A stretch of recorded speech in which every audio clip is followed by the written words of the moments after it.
Hello all, I'm Scarp SCS, but that's not important right now, as today in Cogs, Gears and Optic Sensors we are talking about Transformers number 3 from October of 1984 by Marvel Comics.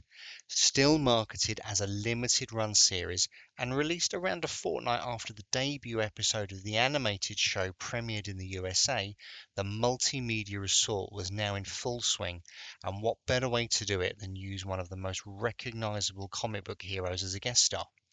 It's worth mentioning that this issue has caused a few headaches in the subsequent years, resulting in the Transformers portion of the Marvel Comics not being part of the 616 as we know it now, but given their own designation with the G.I. Joe universe in the Earth of 91274.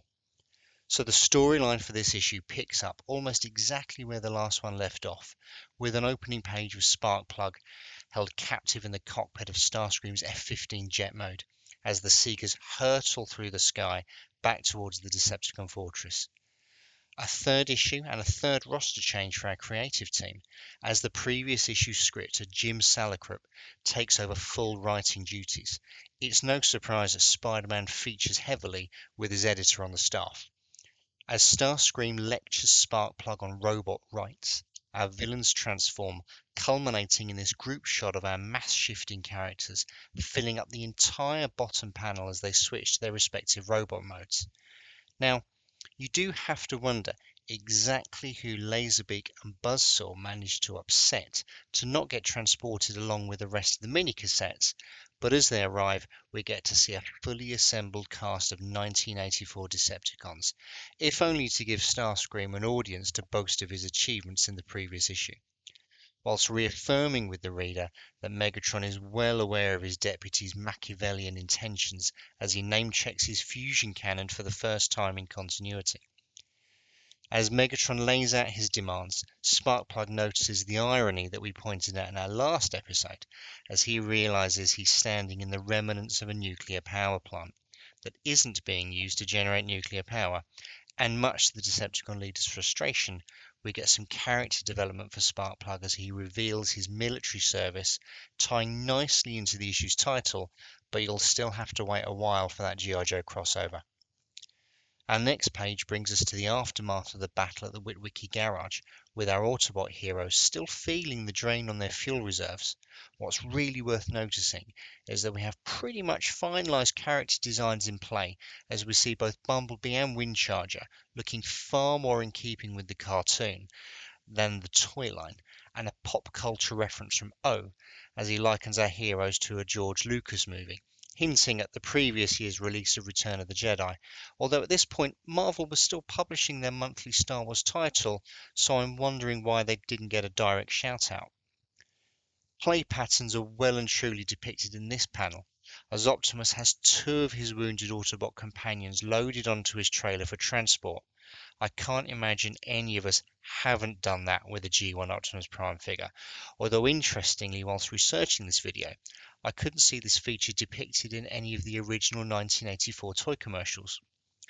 So as Jesse continues to dote on Buster more than Charlene does on Skids, the Autobots roll on out towards the Ark, only to attract the attention of a lone highway patrol officer, concerned more about their speed and not if Buster is actually old enough to have a full HGV license. But 3 issues for 3, we get a reference to driverless cars, and the poor patrol officer, in surely what must be quite a stressful job already, doubts himself and probably needs a holiday. If only Club Con was bookable at this point in the storyline.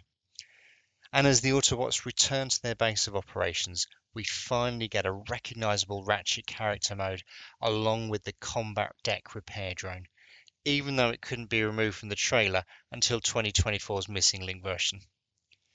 But back at Fortress Sinister, Megatron is persuading poor Sparkplug to their cause Bond villain style, with some help from Laserbeak. Sparkplug has little choice but to go along with things and gets referred to as a scraplet by Rumble, who finally has the opportunity to pick on someone smaller than he is, and for the continuity buffs amongst you, will gloss over Shockwave being present in the ranks. So, having set their sights on the Harrison nuclear power plant in our previous issue, the Decepticons target the University of Oregon for the raw materials that Sparkplug needs.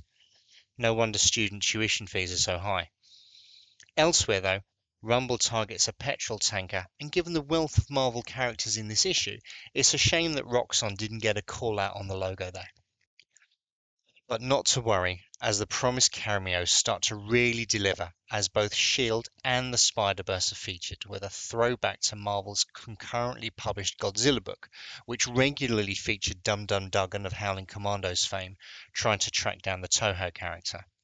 Our cover guest star wastes no time in getting into costume, as he attempts to avoid the press gathered at the Decepticon headquarters.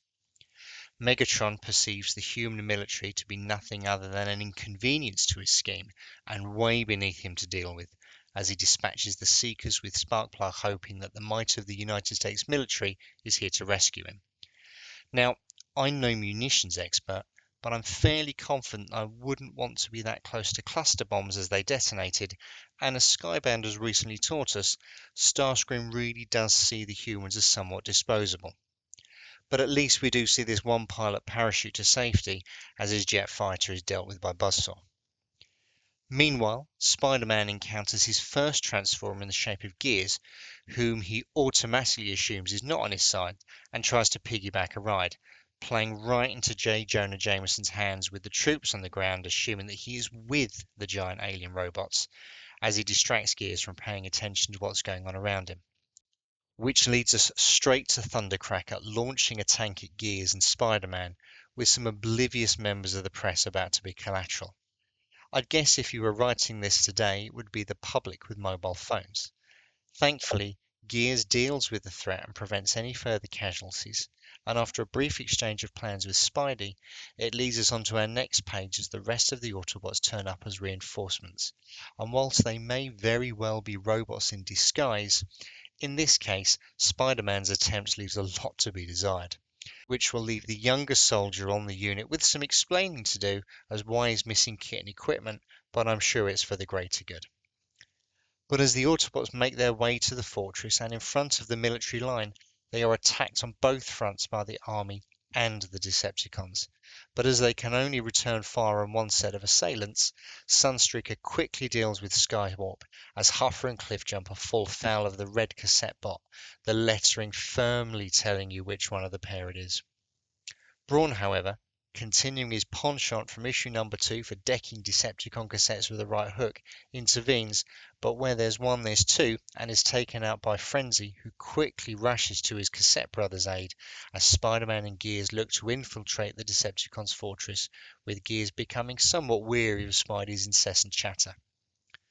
But Gears' boosters fail at exactly the wrong moment, forcing Spidey to web him up, and the pair have to manually scale the mountainside to reach their objective, which they do without incident. I'm sure someone somewhere knows the tensile strength of Spidey's webbing and the weight of Gears. Let me know in the comments if you do. Now, I don't want this series to become solely about pointing out errors or story contradictions, but this first panel was clearly written for Soundwave, but somehow Megatron has been penciled in instead, and the dialogue just about works though, as our heroes encounter Frenzy and Rumble returning from the battlefield, and Spider-Man and Ravage both being taken aback by the speed of the other. Spider-Man even manages to quote Tweety Pie in a Marvel book, despite him being owned by their rivals over at the Distinguished Competition. Now somebody had to punch out a mini cassette, and if Brawn wasn't available to do it, it might as well be Gears. After all, they're both Autobot mini vehicles, and it would seem a fair swap. But after dealing with Ravage, Gears gets the chance to throw Soundwave's toy bio right back in his face, reminding him that he's disliked by even his own teammates, only for Spider-Man to quickly realise that the two of them have been hemmed in. But not to be inconvenienced by simple concepts such as doors, Gears remodels this one with his bare hands, leaving Soundwave short-circuiting on the floor, which leads our mismatched duo straight into the path of Megatron and the promised throwdown portrayed on our issue's front cover. It's short-lived though, as the mighty Megatron makes quick work of Spider-Man's web fluid and sends Gears and Sparkplug crashing to their doom. It already having been established that Gears can't use his jet boosters, Spidey dives to their rescue with his trademarked thwip. Now, Given that Spidey doesn't have the best track record sometimes at saving folks falling to their death from great heights, his webbing snaps, sending our Autobot hero plummeting to the ground, only for his teammates to have to quite literally pick up the pieces of his misadventure, with Optimus allaying any fears the reader may have after Spidey and Buster's protests. And it's all looking promising for the Autobots on our last page, as Sparkplug and Buster are reunited.